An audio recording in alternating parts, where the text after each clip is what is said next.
हरे कृष्णा। सभी भक्तों का स्वागत करना चाहेंगे हमारे साप्ताहिक भगवद गीता के 8वें अध्याय के चर्चा सत्र में। प्रारंभ करते हैं सर्वप्रथम प्रार्थना से। प्रपन्न पारिजाताय तोत्र वेत्रैकपाणये ज्ञानमुद्राय कृष्णाय गीतामृतदुहे नमः। ओम अज्ञानतिमिरान्धस्य ज्ञानाञ्जनशलाकया चक्षुरुन्मिलितं येन तस्मै श्रीगुरवे नमः।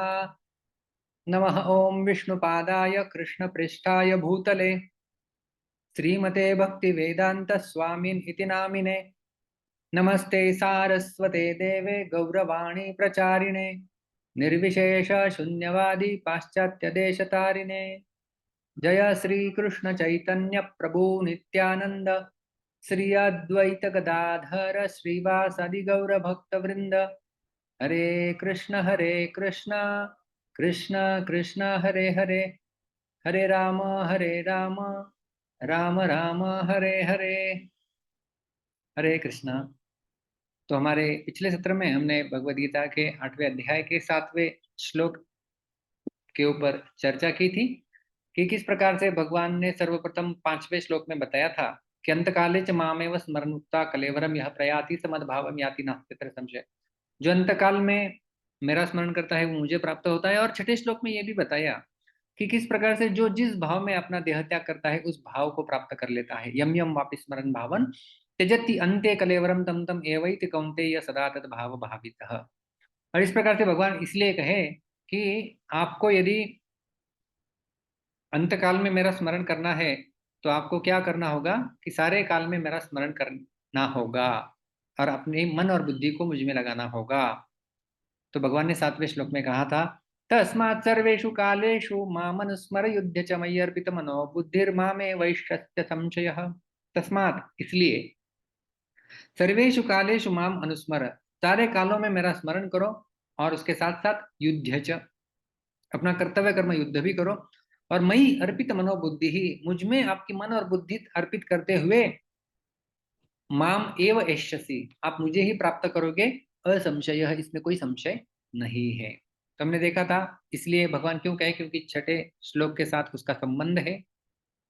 और सर्वेषु कालेषु माम अनुस्मर, तुम सब काल में मेरा स्मरण करो। तो हम लोग देखे हैं कि जब राजा परीक्षित ने श्रीमद् भागवत में सुखदेव गोस्वामी जी को यही प्रश्न पूछा कि यत् श्रोतव्यमथो जप्यम यत् कर्तव्यम नृभिः प्रभो स्मर्तव्यम भजनीयम वा ब्रूहि यद्वा विपर्ययम, कि एक व्यक्ति को जो है नृभिः मनुष्य को यत् श्रोतव्यम किसके बारे में सुनना चाहिए, अथ जप्यम किसका जप करना चाहिए, यत् कर्तव्यम क्या करना चाहिए, यद वा विपर्ययम क्या नहीं करना चाहिए, यत् स्मर्तव्यम किनका स्मरण करना चाहिए वो हमें बताओ। और सुखदेव गोस्वामी बताते हैं तस्माद् भारत सर्वात्मा भगवान ईश्वरो हरिः श्रोतव्य कीर्तितव्यश्च स्मर्तव्यश्चेच्छता भयम। यदि आप अभयता चाहते हैं तो इसलिए तस्माद, आपको भगवान हरि जो कि ईश्वर है उनके बारे में सुनना होगा। श्रोतव्य कीर्तितव्य से उनका कीर्तन करना होगा और स्मर्तव्य उनका ही स्मरण करना होगा। तो हमने देखा था प्रत्येक कार्य में एक समय का विभाग होता है। जैसे हमारा सोने का समय इतना है, जागने का समय इतना है, इतना समय नित्य कर्म का है, इतना समय जीविका के लिए काम धंधा करने का है, इतना समय भोजन का है इत्यादि।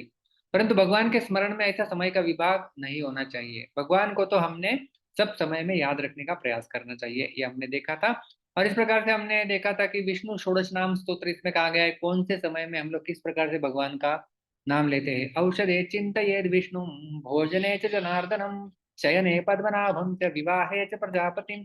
तो पूरे 16 नाम भगवान के हैं कि विवाह के समय, भोजन करते समय, औषध लेते समय, सोते समय, शरीर का त्याग करते समय, प्रवास करते समय, बुरा स्वप्न आता है तो उस समय, संकट को दूर करने के लिए, जंगल से जाते समय, हर समय में हम लोग भगवान का नाम ले सकते हैं। तो ये जो स्मरण है हमने देखा था अनुस्मरण में एक संबंधजन्य स्मरण होता है और एक क्रियाजन्य स्मरण होता है। तो संबंधजन्य स्मरण वो होता है जब हम शरीर और संसार के संबंध का अभाव स्वीकार कर लेते हैं तो है ही नहीं, तब भगवान का नित्य संबंध स्वतः जागृत हो जाता है। फिर भगवान का स्मरण नित्य निरंतर बना रहता है। तो ये संबंध जन्य स्मरण, मैं भगवान का सेवक हूँ, भगवान का दास हूँ और मैं इस शरीर का, इस संसार का हूँ ही नहीं। तो अपने आप यहाँ पर अभाव हो जाएगा और वहां पर भगवान के साथ जो संबंध है वो अपने आप जागृत हो जाएगा। तो ये संबंध जन्य स्मरण है।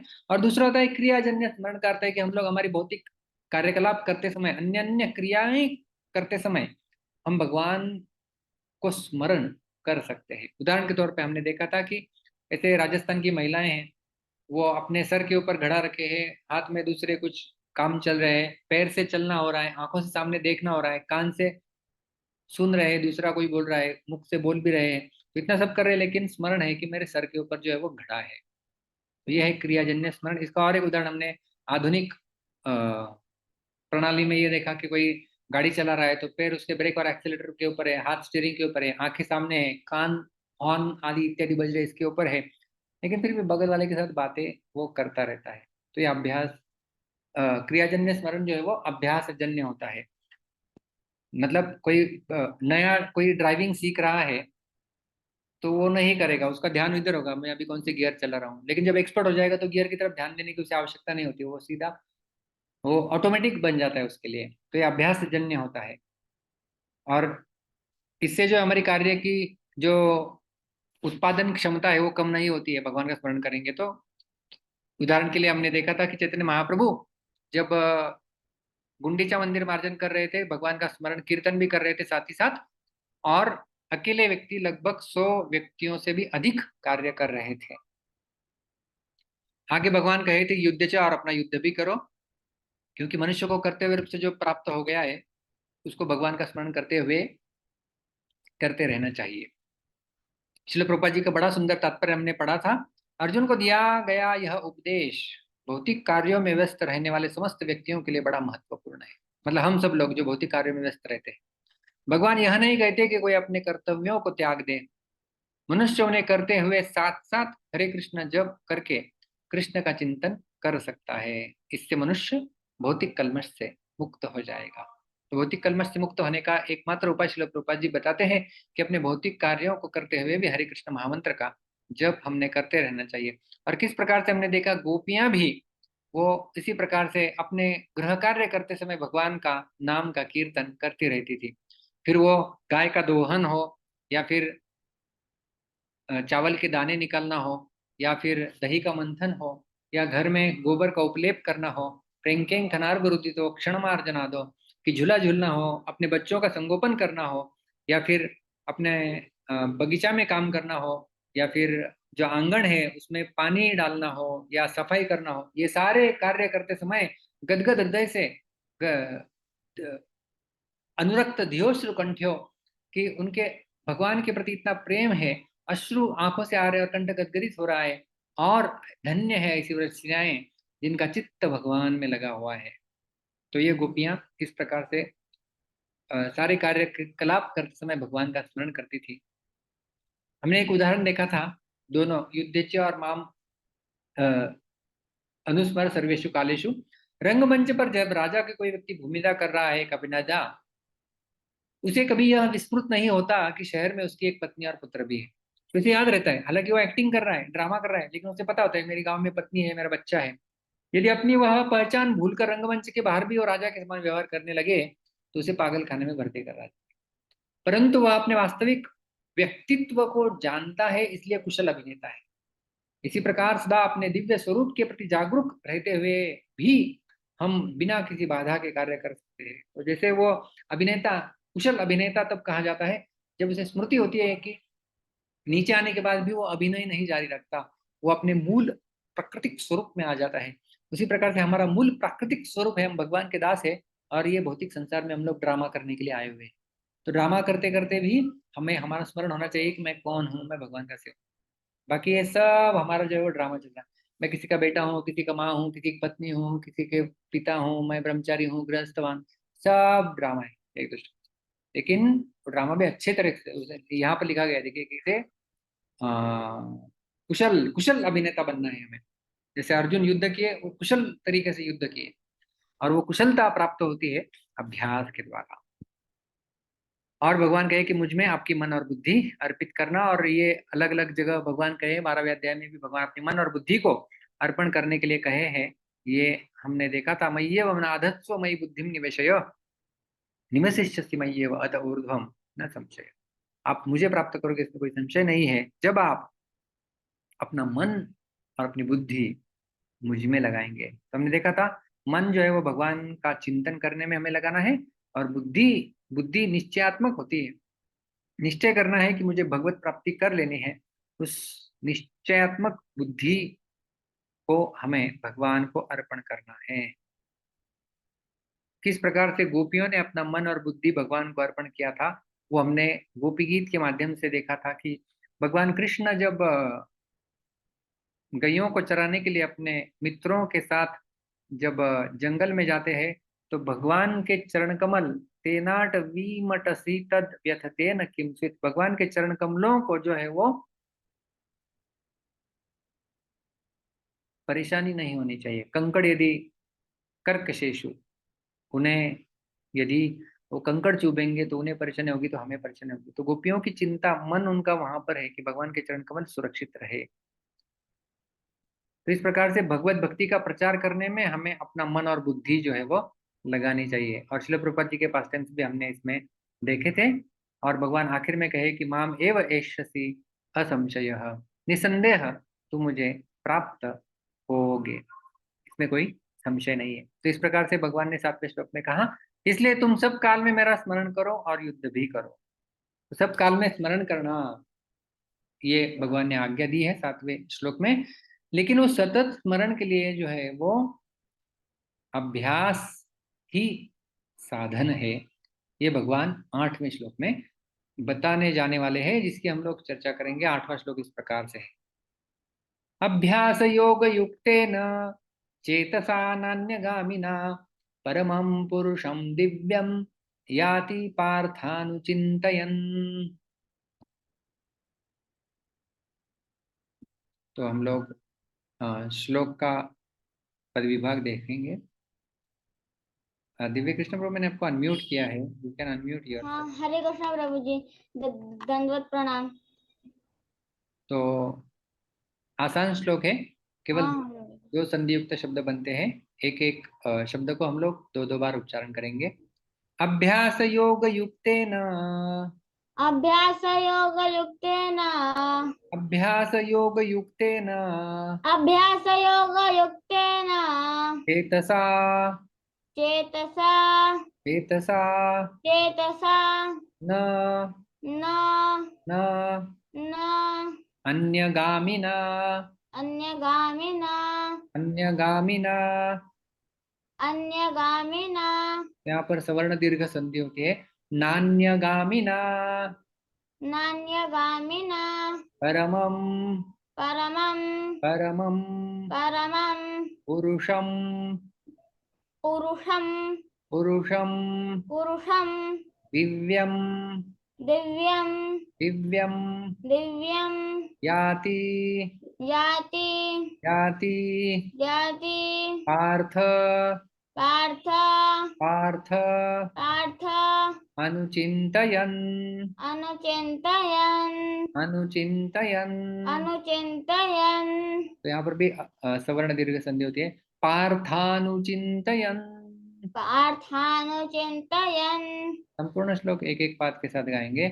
अभ्यास योग युक्तेन अभ्यासयोगयुक्तेन चेतसा नान्यगामिना चेतसा नान्यगामिना परमं पुरुषं दिव्यं परमं पुरुषं दिव्यं याति पार्थानुचिन्तयन्। याति पार्थानुचिन्तयन्। थैंक उत्तम, यू प्रभु धन्यवाद। जी, हरे कृष्णा, दंडवत प्रणाम।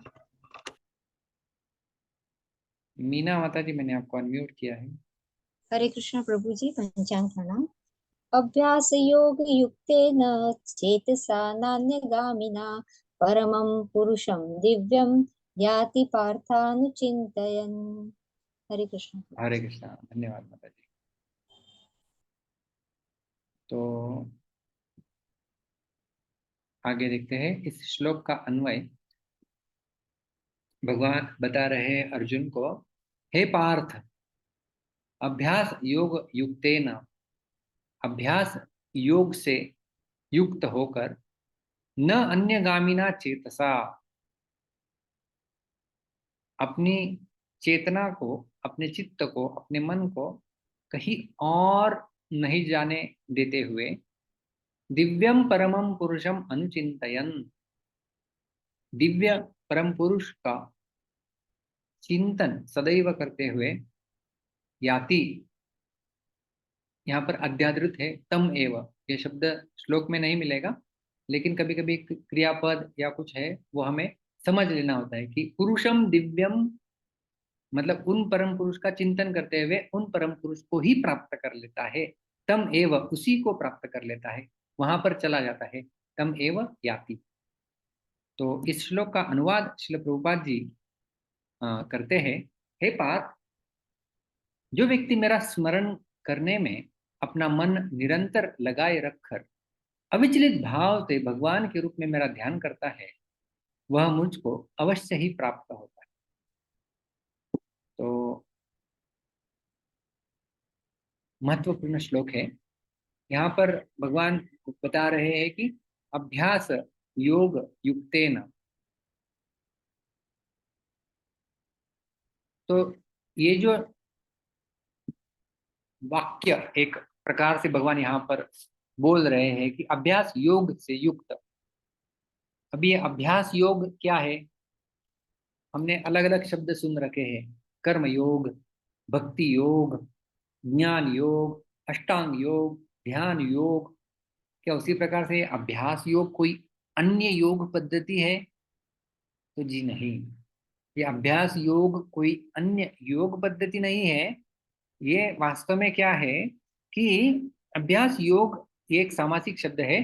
अभ्यासस्य योगः इति अभ्यास योगः। अभ्यासस्य योगः मतलब अभ्यास का योग, यही है अभ्यास योग, जिसे अंग्रेजी में हम लोग कह सकते हैं द मीन्स ऑफ प्रैक्टिस। तो योग का अर्थ होता है विधि।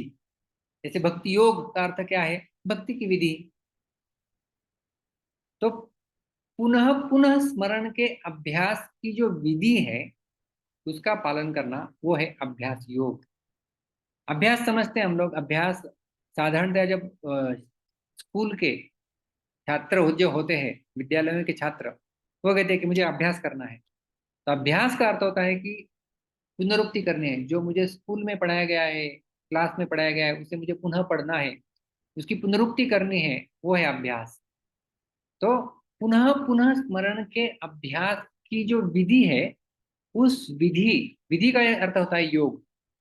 पुनः पुनः स्मरण, भगवान का पुनः स्मरण की बात कर रहे हैं हम लोग, भगवान का पुनः स्मरण करना, उसका जो अभ्यास है, यही विधि, उसमें जो लग जाता है वही साधन, वो है अभ्यास योग युक्तेन। जैसे जब अर्जुन ने भगवान को छठे अध्याय में प्रश्न पूछा था कि भाई हमारा मन बड़ा चंचल है, छठे अध्याय के 34वें श्लोक में भगवान को अर्जुन प्रश्न पूछते हैं, चंचलम ही मनः कृष्ण प्रमाथि बलवत् दृढ़ं तस्याहं निग्रहं मन्ये वायुरिव सुदुष्करम, कि मेरा मन बड़ा चंचल है, प्रमाथि है, बलवत् दृढ़म, मैं इसे नियंत्रण नहीं कर पाता। मैं हवा को एक बार नियंत्रण में ला लूंगा, लेकिन मन को नहीं ला सकता है। भगवान भगवान कहे अर्जुन आप बोल रहे हैं, बिल्कुल सही बोल रहे हैं। असंशयम महाबाहो मनो दुर्निग्रहम चलम, कि असंशयम, बिल्कुल इसमें कोई संशय नहीं है कि मनो दुर्निग्रहम चलम, मन के ऊपर नियंत्रण प्राप्त करना बड़ा कठिन है, इसमें कोई संशय नहीं है, भगवान भी बोलते हैं। लेकिन क्या इसको अर्जुन को हतोत्साहित कर रहे हैं कि अरे कुछ नहीं किया जा सकता इस मन का? तो तुरंत अगली ही पंक्ति में भगवान कहते हैं कि लेकिन अभ्यासेन तु कौन्तेय वैराग्येण च गृह्यते, कि अभ्यास के माध्यम से मन के ऊपर नियंत्रण प्राप्त किया जा सकता है। तो इसे कहते हैं अभ्यास। पुनः स्मरण मतलब मन, मन हमारा अभी यहाँ पर है, वो कहीं और चला जाएगा, उसे पकड़ के वापस लेके आना, उसे पकड़ के कहीं जाएगा उसको वापस लेके आना, वो है अभ्यास। उसे कहते हैं अभ्यास। जैसे हम लोग साइकिल चलाना सीखते हैं, तो वो भी एक प्रकार का अभ्यास हुआ। चलाते चलाते गिर जाते हैं, फिर उठ जाते हैं, फिर फिर गिरते हैं, फिर उठते हैं, ऐसे गिरते उठते करके हम लोग एक दिन अच्छी साइकिल चला लेते हैं। तो ये अभ्यास की किमिया है। अभ्यास करने से हम बड़े बड़े कार्यों को हासिल कर सकते हैं, ये होता है अभ्यास। इसलिए एक दोहा आता है जिसमें कहा गया है, रसरी आवत जात ते सिल पर परत निशान, करत करत अभ्यास के जड़मती हो सुजान। आपको समझता है क्या? देखिए,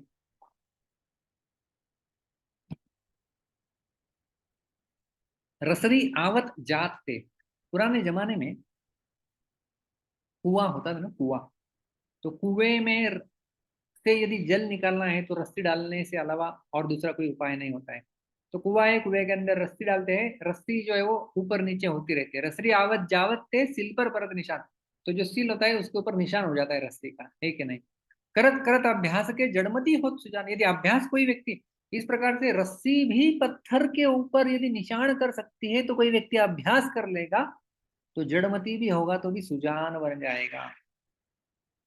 जब हम संस्कृत सीख रहे थे, पाणिनीय व्याकरण में डिप्लोमा हमारा चल रहा था, उस समय हमारे जो संस्कृत के प्राध्यापक थे यूनिवर्सिटी के, वो एक कहानी बताते थे। और वो कहे कि ये कहानी ऐसी लोक कथा में है, वास्तव में कितना इसमें सच्चाई है वो हम लोग बोल नहीं सकते। लेकिन वो सारे व्याकरणीय उस कहानी को बताते हैं कि एक बार एक जो है व्यक्ति था, अपने गुरुकुल में वो संस्कृत सीखने का प्रयास करता था, लेकिन उसकी बुद्धि कभी चलती ही नहीं थी। उनका नाम दिया था भरद्राज। भरद्राज यानी बैल बुद्धि, तो ये बैल के समान है, इसकी कुछ बुद्धि नहीं है। तो उसे लगा अभी मुझसे कुछ होने वाला नहीं है, तो मैं आश्रम से चला जाता हूँ। तो आश्रम छोड़ने के इरादे से वो बाहर निकला, और जब निकल गया तो बाहर ही उसने देखा, कुछ दूर जाने के पश्चात एक महिला जो है वो कुएं से पानी निकाल रही थी। तो कुएं से पानी निकाल रही थी, उसने देखा अरे ये पत्थर के ऊपर बड़ा निशान आया हुआ है, वो कैसे आया है। वो वहां पर थोड़ी देर बैठा रहा, उसने देखा कि वो महिला है, वो रस्सी डाल रही है, फिर डाल के खींच रही है, फिर पानी निकाल रही है, फिर डाल रही है, निकाल रही है, ऐसा करते करते वो रस्सी कितने समय से कार्य कर रही है, तो एक पत्थर के ऊपर भी मानो एक लकीर बन गई है, निशान बन गया है। तो घिस घिस कर निशान बन गया है। तो उसने निश्चय कर लिया कि अभी मैं आश्रम में पुनः लौट जाऊंगा, और मैं भी जिस प्रकार से ये रस्सी घिस रही है उसी प्रकार से मैं भी घिसाई पिटाई करके मैं पढ़ाई करूंगा संस्कृत की। और फिर डट कर वो विद्यार्जन करने लगा, अभ्यास करना उसने प्रारंभ कर दिया। भरद्वाज उसका नाम था, मतलब बैल बुद्धि की कुछ समझ में नहीं आता था। वो व्याकरण का बहुत बड़ा प्रगाढ़ पंडित बन जाता है, और संस्कृत व्याकरण का एक बड़ा अद्भुत ग्रंथ है आज भी, जिसे लोग समझने का प्रयास करते हैं और संस्कृत उस ग्रंथ के माध्यम से सीखते हैं, वो है लघु सिद्धांत कौमुदी। तो ये लघु सिद्धांत कौमुदी ग्रंथ है जिसके माध्यम से पाणिनि का जो सूत्र है, पाणिनि के सूत्र होते हैं, 4000 सूत्र है पाणिनि ने दिए हुए। तो ये लघु सिद्धांत कौमुदी जो है, ये इनका नाम आगे चल के हुआ वरदराज। भरतराज थे मतलब बैल बुद्धि, अभी उनका नाम हो गया वरदराज। तो ये वरदराज जी ने लिखी हुई लघु सिद्धांत कौमुदी, इसमें केवल 1200-1300 सूत्र है लगभग, और जिससे सारा व्याकरण आसान करके आजकल के छात्राओं को सिखाया जाता है। तो मेरा भी जो है वो लघु सिद्धांत कौमुदी में डिप्लोमा हुआ है। तो उसके लेखक वरदराज उनकी ये कहानी सुना के जो है वो प्रारंभ करते हैं। तो कहने का तात्पर्य उनका ये रहता है कि आपको भी यदि कठिनाई लगे सीखने में, तो छोड़ के जाना नहीं है, करत करत अभ्यास के जड़मति हो सुजान। तो ऐसी एक प्रेरणादायी कथा सुनाते हैं, और फिर संस्कृत के व्याकरण को सीखना प्रारंभ कर देते हैं। तो ये वरदराज जी का लघु सिद्धांत कौमुदी बड़ा प्रसिद्ध ग्रंथ है, और उन्हें भी प्रेरणा मिली थी इस केवल रस्सी रसरी आवत जावत के सिल पर परत निशान, तो निशान देखकर। तो इस प्रकार से हम लोग समझ सकते हैं कि वास्तव में जब हम किसी चीज का अभ्यास करते हैं तो उसमें हम लोग निपुणता प्राप्त कर सकते हैं। और यही देखिए ना, हम लोग जब छोटे बच्चे रहे होंगे, हमारे जूम कॉल में तो छोटे बच्चे भी हैं, तो स्कूल में हम लोग टेबल याद करते हैं, 2 का टेबल, 3 के टेबल, तो इतना घिस घिस पर रटते हैं, इसका अभ्यास करते हैं, पुनरुक्ति करते हैं। अभी भी बोलने के लिए कहो, बुढ़ापे में भी बोलने के लिए कहो, तो भी लोग ऐसे प्रवाह रूप में, धारा प्रवाह रूप में उसे बोल सकते हैं, क्योंकि इतना गहरा उसका अभ्यास हो चुका होता है। तो अभ्यास करने से बड़ी कठिन चीजें भी आसान हो जाती है। इसलिए प्रभुपाद जी तात्पर्य में लिखते हैं, महामंत्र हरे कृष्ण का जप करने से कृष्ण की स्मृति हो आती है। भगवान के शब्दोच्चार ध्वनि के जप तथा श्रवण के अभ्यास से मनुष्य का कान, जीभ तथा मन व्यस्त रहते हैं। इस ध्यान का अभ्यास अत्यंत सुगम है और इससे परमेश्वर को प्राप्त करने में सहायता मिलती है। तो ये हमारा अभ्यास है, अभ्यास है। क्योंकि हमारा देखिए उद्देश्य क्या है, हम लोग चर्चा किस लिए कर रहे हैं, तस्मात् सर्वेषु कालेषु माम अनुस्मरेत्। सर्वकाल में मेरा स्मरण हो। तो स्मरण कैसे हो सकता है, उसके लिए अभ्यास करना होगा। हम कहें कि तो स्वाभाविक रूप से तो स्मरण हो ही नहीं सकता, क्योंकि हम लोग शुद्ध स्तर पर है ही नहीं। हमने पिछली बार देखा था, जो शुद्ध भक्त शुद्ध स्तर पे होता है उनके लिए तो स्मरण करना स्वाभाविक होता है। हमने गोपियों का उदाहरण देखा था, क्या है, विक्रेतु कामा किल गोपकन्या मुरारी पादार्पित चित्तवृत्ति दद्यादिकम मोहवशात अवोचत गोविंद दामोदर माधवेति।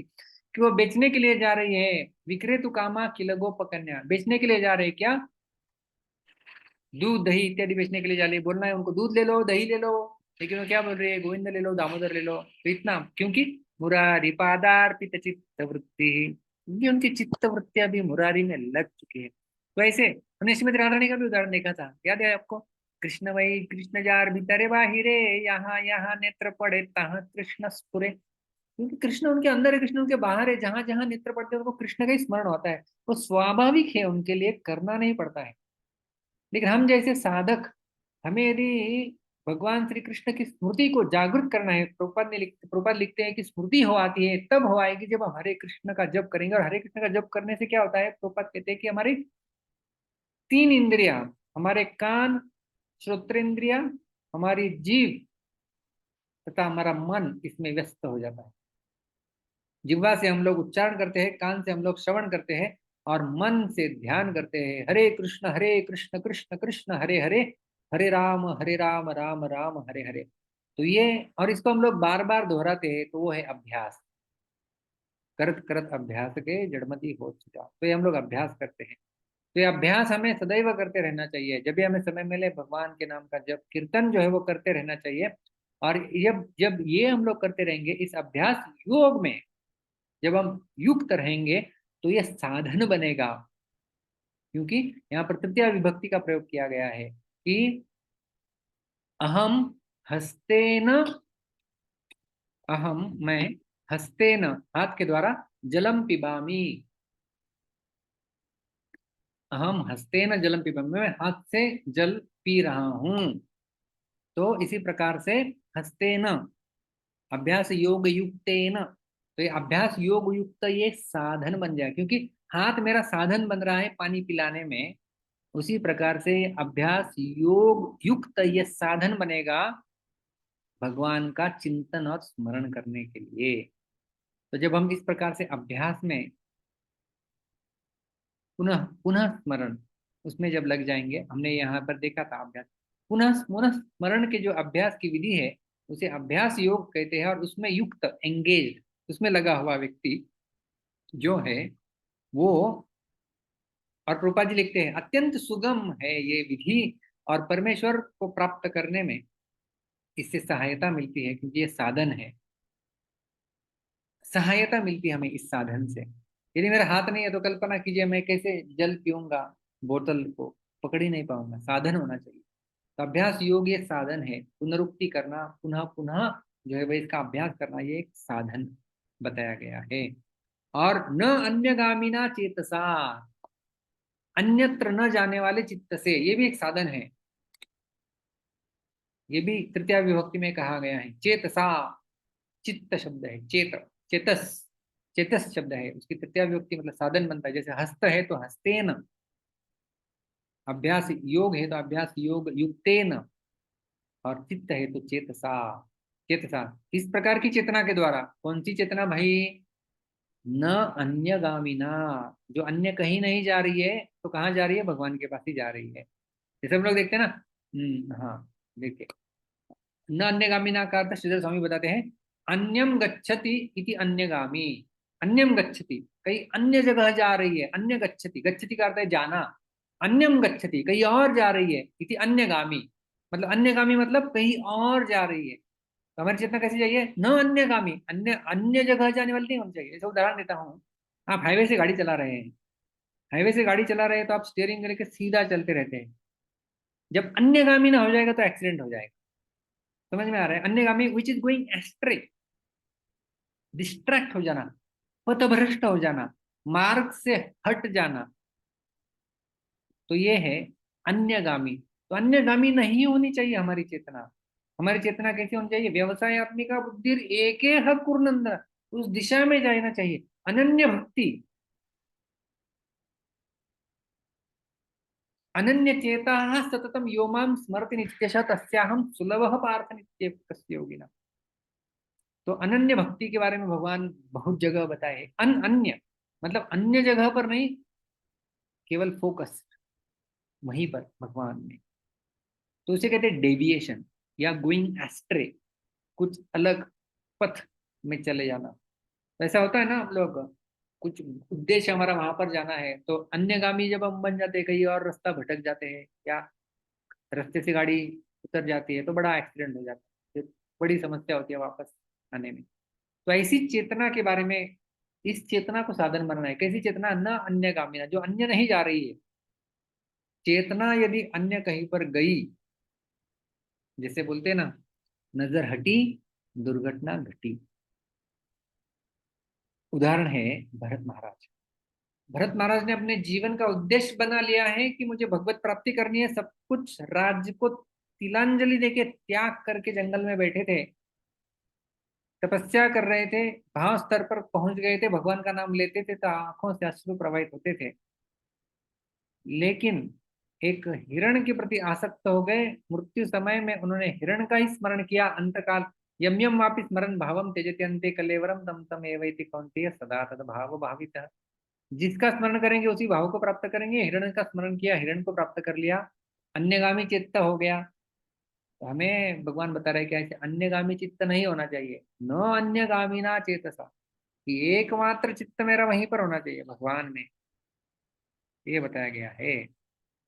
जिस समय हम सभी घटनाओं तथा सभी गतिविधियों में श्री कृष्ण की कृपा देखते हैं, उस समय हमारा चित्त किसी भी प्रकार के दुख या सुख से विचलित नहीं होता। एक तो देखिए, हमारी चेतना अन्यगामी हो सकती है दो कारणों की वजह से। एक कारण हो सकता है कि कुछ प्रलोभित करने वाली विषय वस्तु दिख गई, कितना सुंदर है, चलो जाके देखते हैं, भटक गए। मंदिर में जा रहे, रास्ते में दिख गया, अरे buy one get two free का बोर्ड लगाया हुआ है, चलो जाके देखते हैं क्या। अन्यगामी हो गए, भटक गए। तो अन्यगामी, एक अन्यगामी होने का कारण होता है कि विषय वस्तुओं के प्रति आकर्षण, और दूसरे अन्यगामी हो सकता है कि सुख और दुख से विचलित होना। कुछ सुख मिल गया तो अरे वाह कितना अच्छा हो रहा है, तो उद्देश्य की और दुर्लक्ष्य। और दुख हो गया तो मेरे जीवन में इतने दुख हैं, भगवान क्या कर रहे हैं, ऊपर बैठे हुए, कुछ है कि नहीं काम आपको। तो ये है दुखों से भी विचलित हो जाना, इससे भी हमारी चेतना अन्यगामी हो जाती है। लेकिन इस अन्यगामी चेतना को न अन्यगामी बनाना है तो हमें क्या करना होगा? सभी घटनाओं और गतिविधियों में कृष्ण की कृपा को देखना, कि ये भगवान श्री कृष्ण की असीम कृपा है। मेरे जीवन में सुख आ रहा है तो भगवान ही दे रहे हैं, मेरे जीवन में दुख भी आ रहा है तो भगवान ही दे रहे हैं। इस प्रकार से जब हम सुख और दुख दोनों में भगवान कृष्ण का हाथ देखेंगे तो हमारी चेतना विचलित नहीं होगी। और यही तो भगवान के धाम जाने के लिए सर्वप्रथम अधिकार बताया गया है। ब्रह्मा जी श्रीमद् भागवत के दशम स्कंद के 14वें अध्याय में प्रार्थना करते हैं। रूपा जी बहुत बार इसे दोहराए। तत्तेऽनुकम्पां शुचमीक्षमाणो भुञ्जान एवात्मकृतं विपाकं रुद्वाक् वपुर्भिर्विदहन् नमस्ते जीवेत यो मुक्तिपदे सदाय भाक्। मुक्तिपदे सदाय भाक्, he becomes natural inheritor for liberation. जिस प्रकार से पुत्र होता है, अपने पिता की संपत्ति को वो अर्जित ऐसे ही कर लेता है, उसी प्रकार से ये भगवान की अनुकंपा को हर परिस्थिति में मानते हुए सुसमीक्षमाणो, इस प्रकार से वो देखता है हर घटना को। रुद्वाग वपुर भीर विदधन नमस्ते, हृदय पूर्वक भगवान को हर परिस्थिति में धन्यवाद देते हुए। भुंजान एव आत्मकृतम विपाकम, ये मेरे ही पिछले कुछ किए हुए कर्म होंगे जिसकी प्रतिक्रिया मुझे मिल रही है। भगवान तो केवल मेरे ही पूर्व कर्मों को मुझे दे रहे हैं। तो इस प्रकार से जो व्यक्ति की चेतना होती है वो मुक्ति के लिए लायक बन जाता है, ऐसा कहा गया। तो ये बड़ा महत्वपूर्ण है कि हमारी चेतना को अन्यगामी बनने से रोकना है, तो हमें ये दो चीजें करनी होगी। एक है विषय वस्तुओं के प्रति आकर्षण को घटाना, और दूसरा है हर परिस्थिति में सम होना। सुख दुखे समय कृत्वा लाभा लाभौ जयो जया जयो ततो युद्धाय युज्यस्व नैवं पापं वाप्स्यसि। और वो तब हो सकता है जब हम भगवान कृष्ण के हाथ, उनकी कृपा को सब जगह देख सकते हैं। आगे भगवान कहते हैं दिव्यम परमम पुरुषम अनुचिंतयन। परम दिव्य पुरुष का चिंतन करता हुआ वह साधक। तो भगवान के कुछ विशेष गुण यहाँ पर बताए गए हैं। सर्वप्रथम है परमम पुरुषम। परम का अर्थ होता है सर्वश्रेष्ठ। पुरुष का अर्थ श्रील प्रभुपाद जी इसी श्लोक के तात्पर्य में लिखे हैं कि पुरुष का अर्थ होता है भोक्ता। तो भगवान जो है वो परम भोक्ता है, सर्वश्रेष्ठ भोक्ता है। और हम कौन है? हम उपभोक्ता है। प्रधानमंत्री, उप प्रधानमंत्री, उप मतलब वाइस प्रेसिडेंट, वाइस प्रेसिडेंट। तो भगवान प्रेसिडेंट है, परम पुरुष है। उनके द्वारा जो भी भोग लेके जो कुछ बचा हुआ प्रसादी रूप में जो ग्रहण करता है वो हो गया उपभोक्ता। और भगवान है सर्वश्रेष्ठ भोक्ता। जीव है उपभोक्ता, उप वाइस वाइस प्रेसिडेंट है।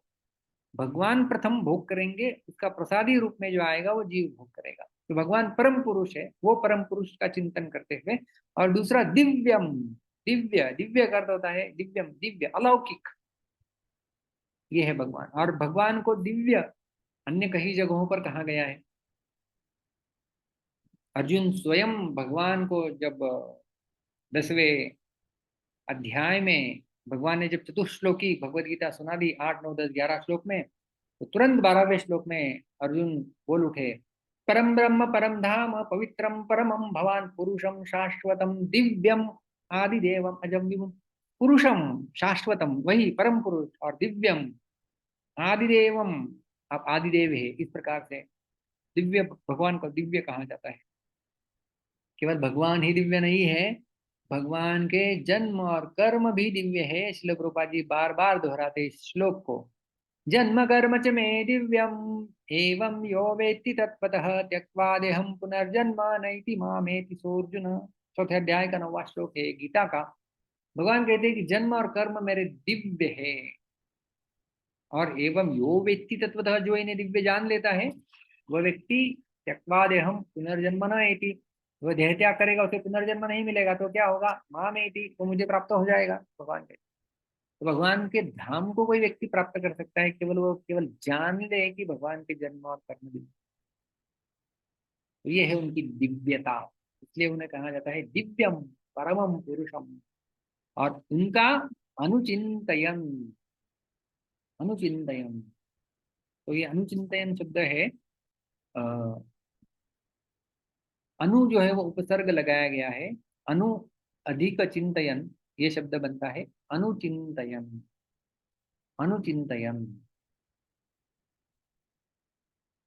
तो अनु का अर्थ यहाँ पर होता है निरंतर, निरंतर, निरंतर करते रहना, करते रहना, करते रहना, करते रहना। और एक अर्थ ये होता है कि बारंबार करते रहना। तो इस प्रकार से उपसर्ग लगाए जाते हैं शब्दों को उनके अर्थों को और प्रकाशित करने के लिए, कभी और दिशा में लेके जाने के लिए।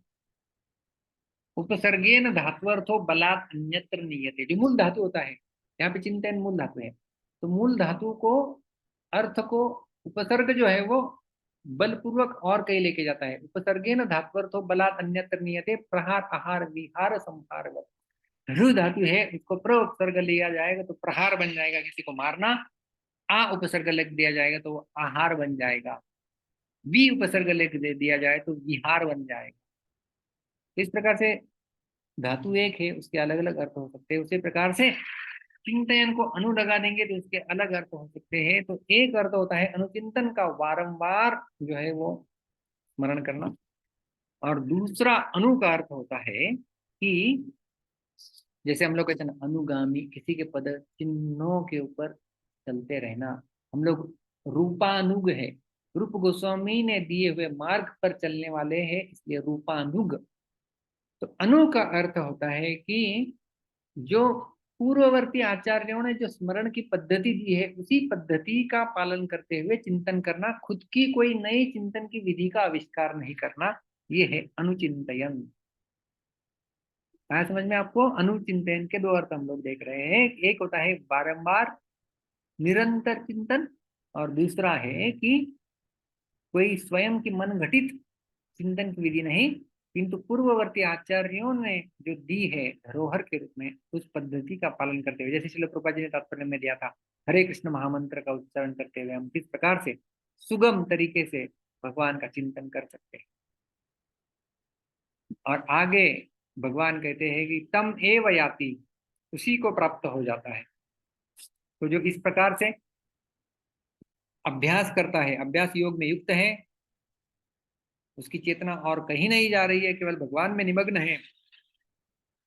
कौन से भगवान? परमम पुरुषम दिव्यम, उनका चिंतन में लगी हुई है, वह तम एव याति, उसी को प्राप्त जो है वो हो जाता है।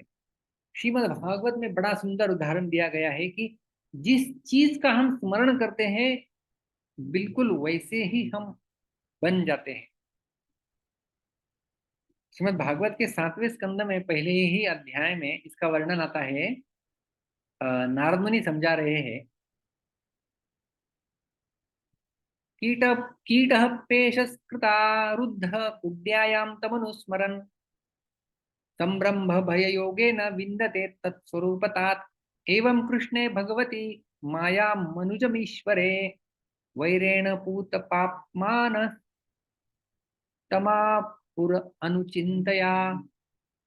कीट पेशस्कृता रुद्ध, एक कीट का उदाहरण दिया गया है, ग्रास वॉर्म जिसे अंग्रेजी में कहते हैं। ग्रास वॉर्म मतलब कोई एक कीड़ा, रुद्ध उसको अवरुद्ध किया गया है। कुड्यायाम, कुड्यायाम का अर्थ होता है वृक्ष के अंदर एक होल होता है, उसमें वो ग्रास वॉर्म को एक जो पेशकृत कीड़ा है वो उस कीटक को लाके बंद कर दिया है। तो अंदर जो कीट है, ग्रास वॉर्म है, उसके अंदर भय है कि वो कीड़ा अभी आके मुझे खा लेगा। संभ्रम भय योगे ना, भय के कारण क्या हो जाता है, वो उसी का चिंतन करता रहता है। तम अनुस्मरण, देखिए अनुस्मरण वही चिंतन, अनुचिंतन अनुस्मरण एक ही है। वो अनुस्मरण करते रहता है, वारंवार वही भय से उसकी चिंता हो रही है। विंदते तत्स्वरूपतात्, और वो जो अंदर छोटा कीड़ा था वो अभी बड़ा कीड़ा बन जाता है। तो केवल स्मरण से वो ग्रासवॉर्म जो है वो पेशस्कृता कीड़ा बन जाता है। एवं इसी प्रकार से कृष्णे भगवती माया अनुजम ईश्वरे, इस प्रकार से यदि भगवान कृष्ण में किसी का मन लग जाए और उनका चिंतन अनुचिंतया, उनका भी चिंतन करने लगे, वैरेण पूत पापमान, किसी ने वैर भाव में भी चिंतन किया है, तो तम आपू अनुचिंतया, वो उसी को प्राप्त करता है। तो भगवान का वैर भाव में भी कोई व्यक्ति यदि चिंतन करता है तो भगवान को प्राप्त कर लेता है। तो वही प्रेम पूर्वक यदि भगवान का स्मरण करे तो उसके बारे में क्या कहना, ऐसा कहा गया है। तो ये भगवान के बारे में चिंतन जो हमें भगवान के धाम में जो है वो लेके जा सकता है। और आगे भगवान ने अर्जुन के लिए पार्थ शब्दों का प्रयोग किया गया है। हे पार्थ, पार्थ का अर्थ होता है पृथा पुत्र। पृथा ये कुंती का ही एक नाम है, पृथा पुत्र या कुंती पुत्र। तो भगवान ने अर्जुन को पार्थ क्यों कहा यहाँ पर? क्योंकि पार्थ यानी पृथा पुत्र यानी कुंती पुत्र। तो कुंती जो है वह सदैव भगवान के नाम का कीर्तन स्मरण करती रहती थी, उसी से अभ्यास करके उन्हें पूर्णता प्राप्त कर ली थी। इसलिए भगवान मानो अर्जुन को कह रहे हैं कि आप भी उन्हीं के अनुगमन करते हुए उसी प्रकार से मेरा चिंतन करो, तो आप भी अंतकाल में मेरा स्मरण करके मुझे प्राप्त हो सकते हो। और कुंती की एक प्रार्थना उसी प्रकार से कुंती महारानी कहती है, शृण्वन्ति गायन्ति गृह्णन्त्यभीक्ष्णशः स्मरन्ति नन्दन्ति तवेहितं जनाः त एव पश्यन्त्यचिरेण तावकं भव प्रवाहो परमं पदाम्बुजम्। कुंती महारानी कहती है, शृण्वन्ति जो सुनते रहते हैं, गायन्ति भगवान के कथाओं का गान करते हैं, गृणन्ति अभीक्ष्णशः निरंतर रूप में उसको स्वीकार करते रहते हैं, और स्मरन्ति जो स्मरण करते हैं, नंदन्ति तवे हितम जना जो दूसरे कथा करते हैं तो उसमें आनंद लेते हैं, त एव पश्यन्ति, वो लोग देखते हैं, किसको देखते हैं? पदाम्बुजम, आपके चरण कमलों को देख लेते हैं। आपके चरण कमल क्या है? भव प्रवाह उपरमम, इस भौतिक संसार के जन्म मृत्यु का चक्र का खंडन करने वाले हैं। भव प्रवाह अपर उपरमम तावकम, या आपके चरण कमल कब देखते हैं? अचिरेण, तुरंत देख लेते हैं। तो जो स्मरण करते हैं वो नित्य अभीक्ष्णशः का अर्थ होता है निरंतर।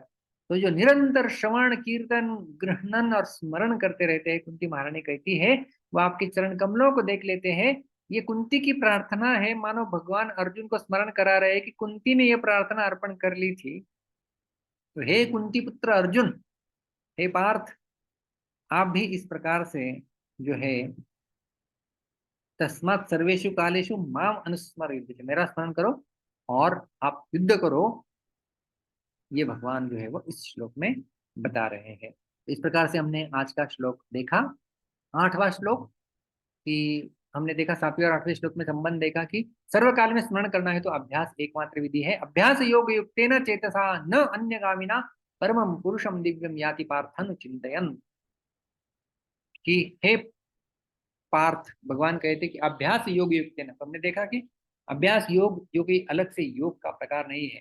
अभ्यासस्य योगः इति अभ्यास योग, कि जब हम अभ्यास करते हैं पुनः पुनः स्मरण करने की विधि को, उसमें जो हम लग जाते हैं वो एक साधन के रूप में बताई गई है। और हमने वरदराज इनकी कथा भी देखी, जिन्होंने लघु सिद्धांत कौमुदी ग्रंथ लिखा हुआ है व्याकरण का, कि रसरी आवत जावत ते दिल पर परत निशान, करत करत अभ्यास के जड़मति हो सुजान, कि जड़मति भी अभ्यास करने से सुजान हो सकता है। भगवान गीता में कहे कि मन के ऊपर नियंत्रण प्राप्त करना है तो आपका अभ्यास करना होगा। श्रील प्रभुपाद जी भी तात्पर्य में लिखे कि हरे कृष्ण महामंत्र का पुनरुक्ति करता रहना है, उसमें जीवा, इसमें हमारी जिह्वा, हमारा कान और हमारा मन जो है वो नियुक्त रहता है। ये बड़ी सुलभ जो है वो विधि है। न अन्यगामिना चेतसा, हमारे चित्त को और अलग जगह पर नहीं जाने देना है, उससे एक्सीडेंट हो सकता है। नजर हटी दुर्घटना घटी, हमने देखा भरत महाराज का उदाहरण। तो हमारे चित्त को कहीं और अलग नहीं हटने देना है। चित्त अलग हटता है दो कारणों की वजह से, एक है विषयों के प्रति आसक्ति और दूसरा है सुख दुखों से होने वाला विचलन, उद्विग्नता। तो सुख दुखों में समानता देखनी है तो हमें सारी परिस्थितियां घटनाएं भगवान की कृपा के द्वारा हमारे जीवन में आ रही है ऐसा समझना, और जो भी परिस्थिति आई है उसमें भगवान को धन्यवाद देना। हमने ब्रह्मा जी की प्रार्थना भी उसमें देखी। और दिव्यम परमम पुरुषम अनुचिंतयन, कि उन दिव्य पुरुष, भगवद गीता में अलग अलग जगह पर भगवान को ये नाम प्रयोग किए गए हैं, दिव्य, उन दिव्य पुरुष को, परम पुरुष यानी परम भोक्ता, उनके बारे में अनुचिंतयन, अनु अधिक चिंतयन। तो अनु के दो अर्थ हमने देखे, एक है निरंतर, निरंतर चिंतन करते रहना, और दूसरा हमने देखा कि पूर्ववर्ती आचार्यों ने जो चिंतन की विधि दी है उसी विधि का पालन करते हुए चिंतन करना, अपनी स्वयं की मनोकल्पित विधि नहीं। इससे क्या होगा? तम एव याति, उसी को वो प्राप्त करेगा, उसी दिव्य पुरुष, उन्हीं भगवान को जो है वो प्राप्त किया जा सकता है उनका चिंतन करते हुए। तो यहाँ पर भगवान के बारे में विशेष चिंतन की बात बताई गई है। तो अभी यहाँ पर तो बता दिया कि उन भगवान के बारे में चिंतन करते हुए, अनुचिंतयन। तो अभी ऐसे भगवान के कुछ गुण तो होने चाहिए जिनके ऊपर हम लोग चिंतन करें। तो ऐसे भगवान के क्या गुण हैं जिनके ऊपर चिंतन करने के लिए कहा गया है? उन गुणों का वर्णन भगवान 9वें श्लोक में करेंगे, जिसकी चर्चा हम हमारे अगले सत्र में करेंगे। तब तक के लिए बहुत बहुत धन्यवाद। हरे कृष्णा। ग्रंथराज श्रीमद् भगवद गीता की जय। श्रील प्रभुपाद की जय। किसी का कोई प्रश्न है तो हम लोग जो है वो ले सकते हैं, आप हाथ ऊपर कर सकते हैं।